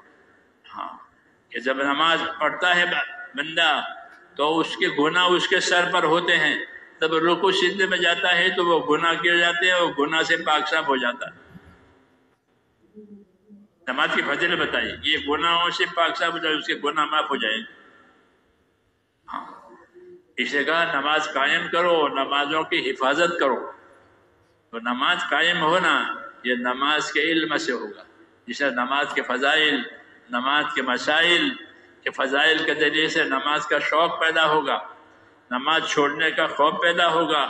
نماز کے مسائل، کہ نماز کے مسائل سیکھنے سے نماز کا طریقہ صحیح ہوگا اور نماز صحیح ہو جائے گی. کیونکہ ہر چیز کے چلانے کے طریقے ہوتے ہیں، وہ طریقے سے وہ چیز صحیح ہوتی ہے. نماز طریقوں سے صحیح ہوگی، رسول صلی اللہ علیہ وسلم نے نماز کی فضیلتیں بھی بتائی، نماز کے طریقے بھی بتائے، اس کو نماز کا علم کہتے ہیں کہ نماز کے علم سے صحیح ہوگی۔ تیسرا نمبر جو علم و ذکر کا ہے اس کا یہی مطلب ہے کہ جو عمل کرو اس کا علم ہو، جو عمل کرو اس کا علم سیکھو، بغیر عمل کے وہ علم غلط ہوگا، وہ عمل غلط ہو جائے گا۔ دعوت ہے اس کی، دعوت ہے کہ اپنے عمل کو صحیح علم کے ساتھ لو۔ علم و ذکر تبلیغ میں اس لیے رکھا گیا ہے کہ جو آدمی جو عمل کرے اس کے علم کے ساتھ عمل کرے۔ کپڑا پہنے تو کپڑا پہننے کا کیا علم ہے، کپڑا اتارے لباس تو لباس اتارنے کا کیا علم ہے، کمائے تو کمائی کا کیا علم ہے۔ ہاں، ہر چیز کا علم ہم کو دیا گیا ہے کہ اس طریقے سے کرو تاکہ پوری زندگی عبادت والی بنے اور علم والی بنے۔ یہ دعوت کا مقصد ہے۔ دعوت کا اتنا مقصد نہیں ہے کہ اللہ کے راستے میں نکل جائیں، اگر نکل جائیں گے تو ایک کام ہوگا، 6 نمبروں میں سے ایک کام نکلنا ہے تفریح کے وقت، تو اگر نکلے تو ایک کام ہوا، باقی 5 کام کر گئے۔ اس لیے ایمان، عبادت اور عبادت کو صحیح کرنا علم کے ذریعے سے، فضائل کا علم شوق پیدا کرانے کے لیے، مسائل کا علم اس کا طریقہ صحیح کرنے کے لیے کہ اب صحیح طریقے سے نماز ادا ہو گئی تو اس کی فضیلت ملے گی۔ کہ جماعت سے نماز پڑھی ہے تو 27 درجہ زیادہ ہو جائے گی۔ جی ہاں، اور نماز کے لیے جتنے قدم اٹھائے ہیں وہ ہر قدم پر نیکی ملے گی، ہر قدم پر خطا معاف ہوگی، ہر قدم پر درجہ بلند ہوگا، اور نماز پوری ہو جائے گی تو دعا قبول ہوگی۔ کہ نماز پڑھ کے دعا مانگی ہے کہ وہ دعا قبول ہوگی۔ عبادت مدد کے لیے ہوتی ہے تو عبادت پوری ہوئی تو اب مدد ہوگی۔ ایاک نعبد و ایاک نستعین، اے اللہ ہم تیری ہی عبادت کریں گے اور تجھی سے مدد چاہیں گے۔ تو عبادت سے تو مدد آتی ہے، عبادت سے نجات ملتی ہے۔ تو نماز اس لیے دی ہے کہ زندگی نماز والی بن جائے۔ ہاں، کہ نماز زندگی کے پوری زندگی پر اثر ڈالے گی۔ کہ نماز صحیح ہوگی تو اندر نماز کی وجہ سے خدا کا خوف پیدا ہوگا، خدا کا خوف پیدا ہوگا تو اپنے جان مال کو صحیح استعمال کرے گا، جان مال میں فضولیات سے بچے گا نماز کی وجہ سے۔ کہ نماز میں روک ہے گناہوں سے، نماز میں روک ہے گناہوں سے، اور نماز میں نور ہے، اس نور سے نور ہدایت ملے گا، صحیح راستہ ملے گا، روشنی ملے گی نماز کی۔ اس لیے نمازوں کی سب سے زیادہ اسلام میں تاکید ہے کہ سب سے زیادہ اہم چیز اسلام میں وہ ایمان کے بعد نماز ہے۔ ایمان کی دعوت بھی ہے، ایسے نماز کی دعوت بھی ہے، نماز کی تعلیم بھی ہے، نماز کا طریقہ بھی ہے، اور جب طریقوں پر نماز ہوئی تو یہ نماز برکتیں لاوے گی۔ اس لیے حکم ہے کہ اپنی نمازوں کو اہتمام سے کرو۔ سستی سے نماز پڑھنے والے کو سستی کی سزا ملے گی، باوجود نماز پڑھنے کے۔ یہ نماز کو سستی سے پڑھا ہے، سستی کی سزا ہوگی۔ یہ نماز کو سستی سے پڑھا، یہ نماز ایمان والا نماز میں سست نہیں ہوگا۔ وہ منافق تھے حضور کے زمانے میں، وہ نماز میں سستی کرتے تھے، وہ سستی سے پڑھتے تھے۔ یہ ہماری صفت نہیں ہے، ان کی ہے۔ کہ نماز اہتمام سے پڑھی جائے، کہ نماز ہماری زندگی پر اثر ڈالے۔ کہ 2 اثر ڈالتی ہے نماز کے 2 اثر۔ ایک، نماز جو ہے وہ روزی کی برکت کو کھینچتی ہے، نماز روزی کی برکت کو کھینچ کے لاوے گی۔ کہ نماز سے روزی میں برکت آئے گی۔ دوسرا کہ نماز سے اخلاق صحیح ہو جائیں گی، اخلاق اور عادات کو صحیح کرے گی نماز۔ جب اخلاق عادات صحیح ہو جائیں گے تو مال کا استعمال بھی صحیح ہوگا۔ اس لیے علماء نے یہ فرمایا ہے کہ جس کی نمازیں صحیح ہوگی اس کا مال کا استعمال بھی صحیح ہوگا۔ جی ہاں، جب اندر کوئی چیز پیدا ہوگی دل میں تو اپنے مال کو، اپنے اسباب کو صحیح استعمال کرے گا۔ جان اور مال یہ دونوں اللہ کی اطاعت کے لیے دیے گئے ہیں۔ کہ جان کا استعمال صحیح کرنے کا راستہ کہ وہ نمازوں کے ذریعہ سے ہے، کہ اپنی نمازوں کو صحیح کرو، نمازوں کو اہتمام سے پڑھو، نماز کی دعوت بھی دو، نماز کو سیکھنا سکھاؤ۔ ہاں، جب کوئی آدمی ایمان لاتا تھا تو حضور صلی اللہ علیہ وسلم فرماتے تھے کہ اپنے بھائی کو قرآن پڑھاؤ، کبھی فرماتا اپنے بھائی کو نماز سکھاؤ کہ قرآن کا علم نماز کا عمل، قرآن کا علم نماز کا عمل یہ زندگی سدھارنے کی بنیادی طریقے ہیں کہ جو علم اللہ تعالیٰ نے قرآن حدیث کے ذریعے دیا ہے وہ زندگیوں میں آوے تاکہ جہالت ختم ہو جائے۔ آخرت بنانے کے لیے آخرت والا علم دیا ہے، وہ قرآن حدیث کا علم ہے کہ اس سے آخرت بنے گی، دنیا کے علم سے آخرت نہیں بنے گی، اس سے دنیا بنے گی۔ جیسے دنیا میں مختلف ہنر ہوتے ہیں نا، موچی کا ایک ہنر ہے، سونار کا ایک ہنر ہے، درزی کا ایک ہنر ہے، ہر ایک کا اس کے ہنر سے اس کا کام بنے گا، دوسرا کام نہیں بنے گا۔ کہ موچی کے ہنر سے سونار کا کام نہیں بنے گا، سونار کے کام سے درزی کا کام نہیں بنے گا۔ ایسے ہی میرے دوستو دنیا کے علوم سے آخرت نہیں بنے گی، آخرت کے علم سے آخرت بنے گی، دنیا کے علم سے دنیا بنے گی۔ یہ قاعدے کی بات ہے۔ اس لیے میرے دوستو اپنی زندگی کو صحیح کرنے کے لیے ہم کو علم سیکھنے کی دعوت دی ہے کہ وہ علم سیکھو جس سے آخرت بنے۔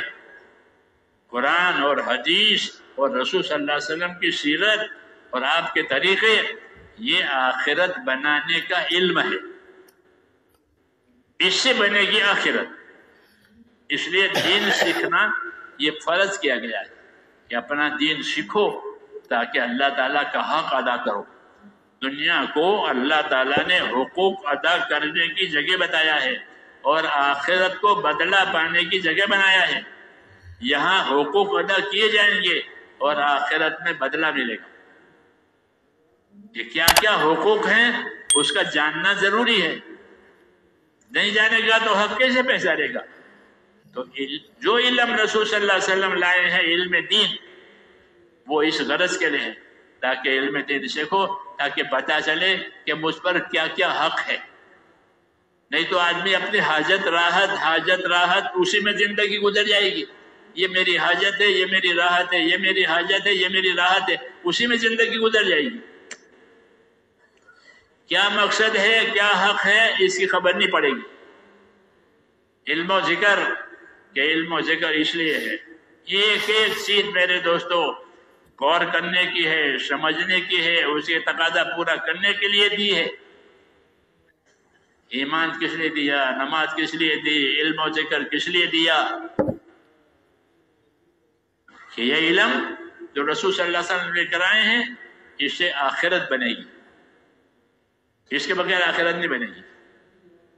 ہاں آپ کو اللہ نے علم دیا ہے، ہزاروں مرتبہ وحی آئی ہے زندگی میں اور آپ کو علم دیا ہے، اس علم سے آپ نے تبلیغ کی ہے، وہ علم دنیا میں پھیلایا ہے، لوگوں کو سکھایا ہے۔ کہ حضور صلی اللہ علیہ وسلم ہمارا ہاتھ پکڑ کر ہم کو التحیات سکھاتے تھے۔ صحابی کہتا ہے ہمارا ہاتھ پکڑ کر ہم کو التحیات سکھاتے تھے۔ حضرت ابوبکر عمر ممبر پر بیٹھ کر التحیات سکھاتے تھے۔ کیوں؟ کہ نماز کا علم ہے، التحیات نہیں سیکھے گا تو نماز کیسے صحیح ہوگی؟ ایسے ہی میرے دوستو زندگی کے ہر شعبے کے لیے ہم کو اللہ تعالیٰ نے علم دیا ہے۔ ہاں تجارت میں تجارت کا علم، زمینداری میں زمینداری کا علم، کمائیوں میں کمائیوں کے لیے علم دین گیا کہ کمائی کا یہ علم ہے، علم دین۔ جب علم ہوگا تو ہماری ہر چیز صحیح ہو جائے گی۔ تیسرا نمبر علم و ذکر کہ وہ عمل کو صحیح کرنے کے لیے ہے۔ ہاں اس میں فضائل کا علم ہے، اس میں مسائل کا علم ہے کہ فضائل کا علم سنو، فضائل کا علم سناؤ، فضائل کے علم کو عام کرو تاکہ لوگوں میں اور دلوں میں یقین آوے، خدا کا خوف آوے، آخرت کا شوق آوے۔ یہ فضائل کے علم جو ہوتا ہے۔ پھر طریقوں کا علم کہ طریقوں کا علم کرنے سے عمل صحیح ہوگا۔ کہ رسول صلی اللہ علیہ وسلم نے نماز پڑھی اور نماز پڑھ کر یہ فرمایا کہ ایسی نماز پڑھو جیسا مجھ کو نماز پڑھتے ہوئے دیکھا ہے۔ تو آپ نے نماز کے طریقے بتائے کہ نماز کے طریقے سے نماز پڑھو تاکہ وہ نماز صحیح ہو جائے، تو پھر وہ نماز اچھا اثر دکھائے گی۔ تو یہ مثال ہے کہ زندگی کے ہر کام کو علم کے ساتھ کرو، غلط نہ ہو جاوے، جہالت سے نہ ہو جاوے۔ علم و ذکر کا یہ مطلب ہے۔ حضرت جی فرماتے تھے کہ اپنی کمائیوں کو بھی علم پر لاؤ۔ کمائیاں دنیا میں ہوتی ہے، لوگ کماتے ہیں کہ ٹھیک ہے کماؤ، لیکن اپنی کمائیوں کو علم پر لاؤ کہ کون سی کمائی صحیح ہے، کمائی کا کون سا طریقہ صحیح ہے، تاکہ وہ کمائی دین بن جائے. پھر وہ کمائی نہیں ہوگی، وہ دین ہوگی. وہ کمائی اللہ سے انعامات دلواوے گی. سچا اور ایماندار تاجر کہ اللہ کے عرش کے نیچے ہوگا، نبیوں کے ساتھ ہوگا. ہاں تو تجارت نبیوں کے ساتھ لے جائے گی، اللہ کے عرش کے سائے میں لے جائے گی تجارت. جی ہاں، یہ کھیتی کرنے والے پر کھیتی کا علم ہے دین، تو اس کی کھیتی میں برکت ہوگی، اس کو کھیتی کی فضیلت ملے گی. ابن عباس فرماتے تھے کہ کھڑی کھیتی تسبیح پڑتی ہے اور اس کا ثواب کھیتی والے کو ملتا ہے، زمین والے کو، کہ اس کی زمین میں اس نے کھیتی لگائی ہے، وہ کھڑی کھیتی تسبیح پڑتی ہے، اس کا ثواب اس کو ملتا ہے. تو ہمارے لیے تو ہر راستہ ہے میرے دوست، کہ ہر راستے سے ہمارا دین بنے گا. علم و ذکر اسی لیے ہے تبلیغ میں کہ ہر کام کے فضائل، ہر کام کے مسائل، ہر کام کے فضائل، ہر کام کے طریقے. تو پھر کہ دنیا دین بن جائے گی، کھانا پینا کمانا ہر چیز دین بنے گی طریقوں کی وجہ سے. وہی مقصد ہے علم و ذکر کا، کہ اس کا علم سیکھا اور اللہ کا ذکر کیا، یعنی اللہ کی تابعداری کی. زبان سے بھی صبح شام اللہ کا ذکر کرو، یہ حکم ہے کہ اپنی زبان سے صبح شام اللہ کا ذکر کرو. ویسے تو ہر عبادت اللہ کا ذکر ہے، نماز بھی اللہ کا ذکر ہے، زکوٰۃ بھی اللہ کا ذکر ہے، حج روزہ بھی اللہ کا ذکر ہے. زبان سے بھی صبح شام اللہ کا ذکر کرو، اپنی زبان کو اللہ کے ذکر کا عادی بناؤ. کہ زبان سے اللہ اللہ. لقمان حکیم اپنے بیٹے سے کہتے تھے بیٹا اللہم اغفر لی، اللہم اغفر لی، یہ کہا کرو کہ اللہ مجھے بخش دے، مجھے بخش دے، مجھے بخش دے. کبھی کوئی رحمت جوش میں آ جائے گی تو دعا قبول ہو جائے گی، مغفرت ہو جائے گی. یعنی اپنی زبانوں کو اللہ کے ذکر کا عادی بنانا. تو پھر وہ فضولیات کی عادی نہیں بنے گی.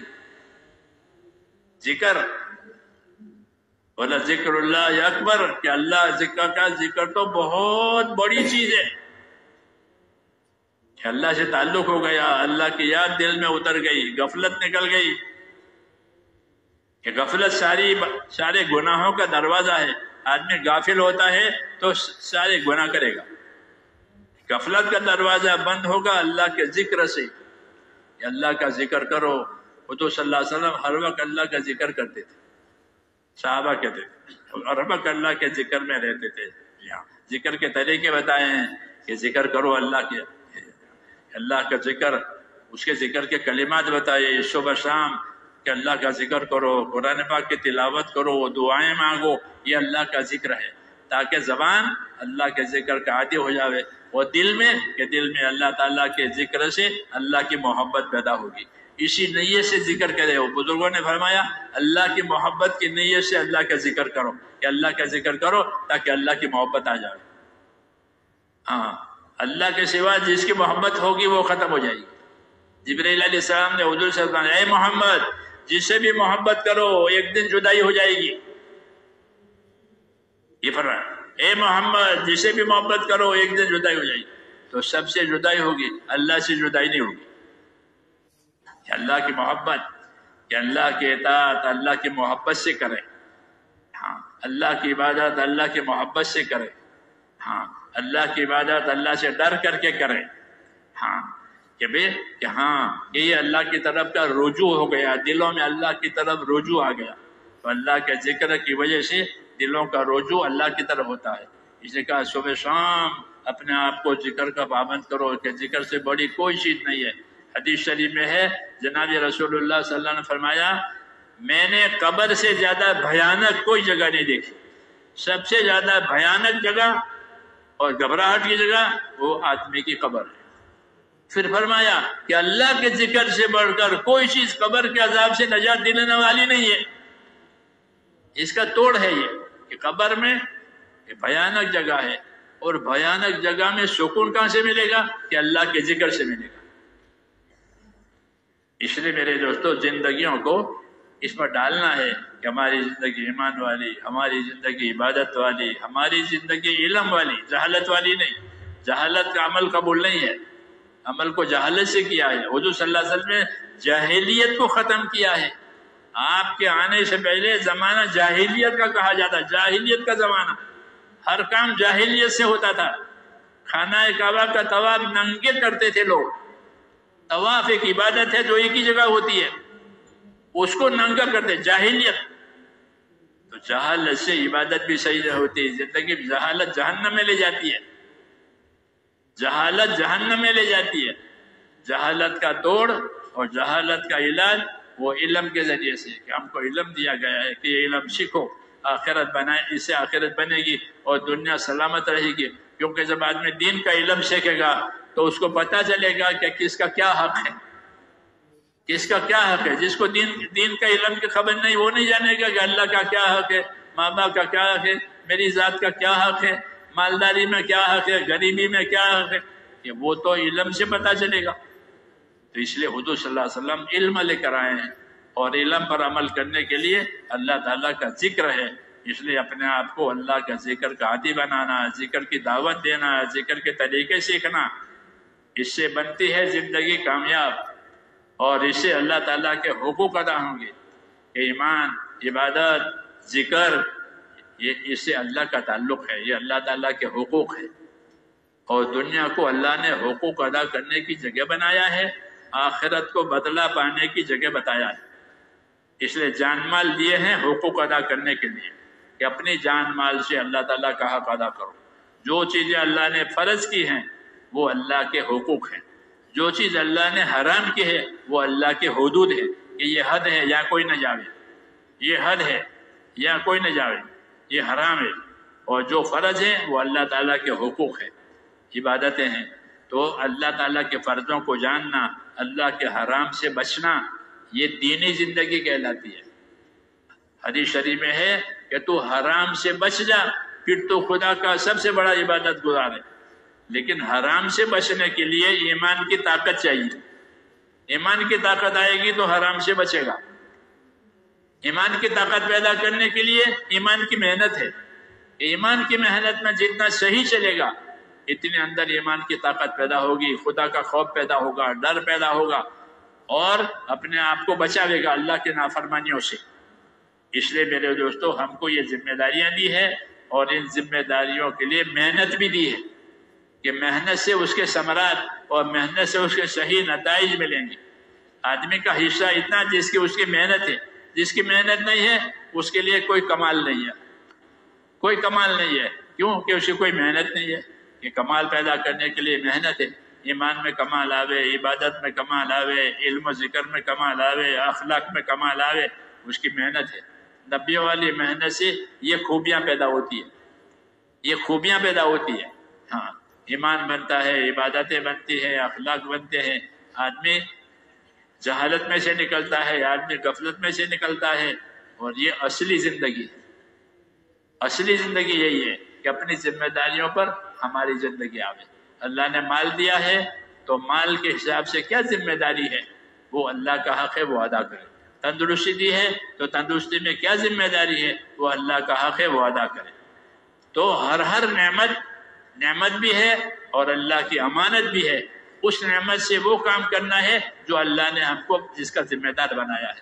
کہ تم کو نعمتیں دے کر مدد دیتے اللہ تعالیٰ، نعمتیں دے کر مدد دیتے. جب تندرستی دی تو بہت بڑی مدد ہو گئی، مال دیا تو بہت بڑی مدد ہو گئی، اولاد دی تو بہت بڑی مدد ہو گئی.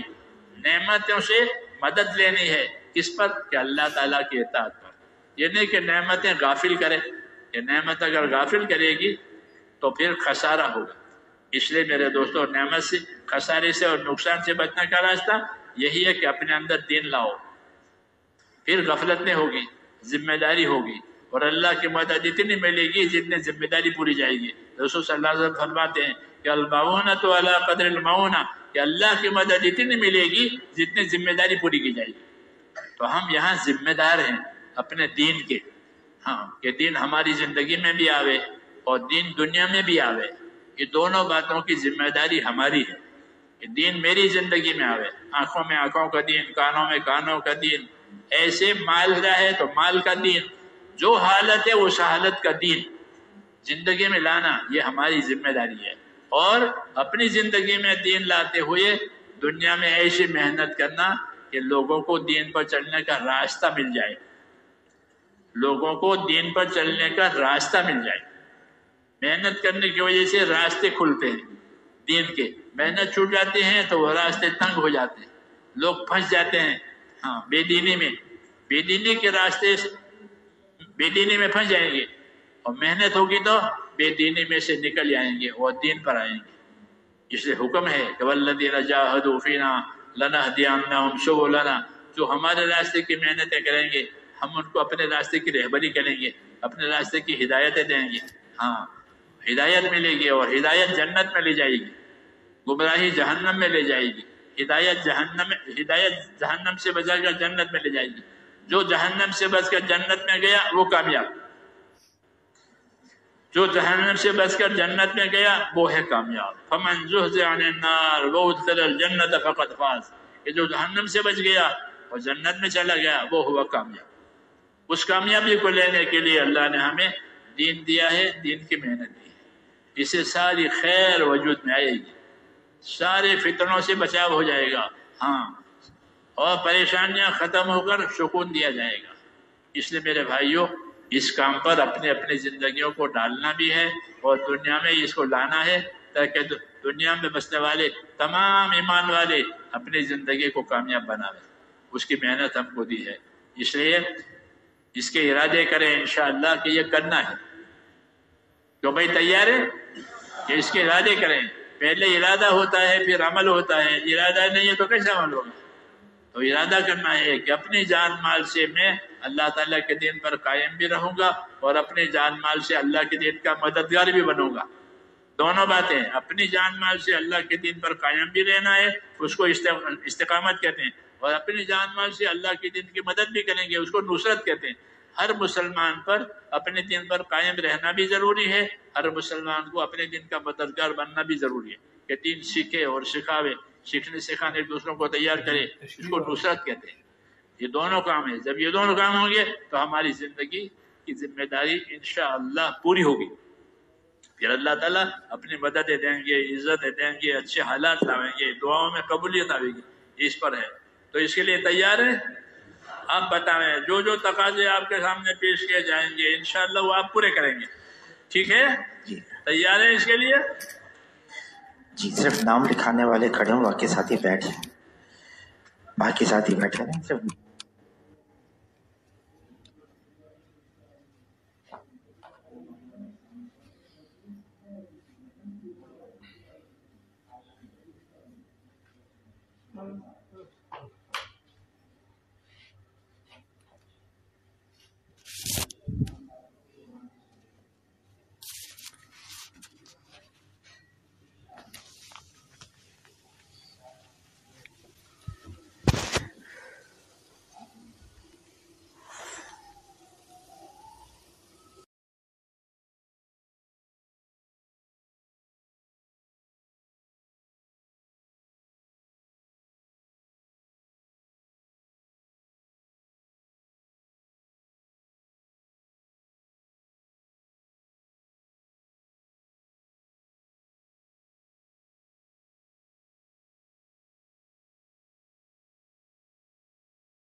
حق نگر حق نما پیش رو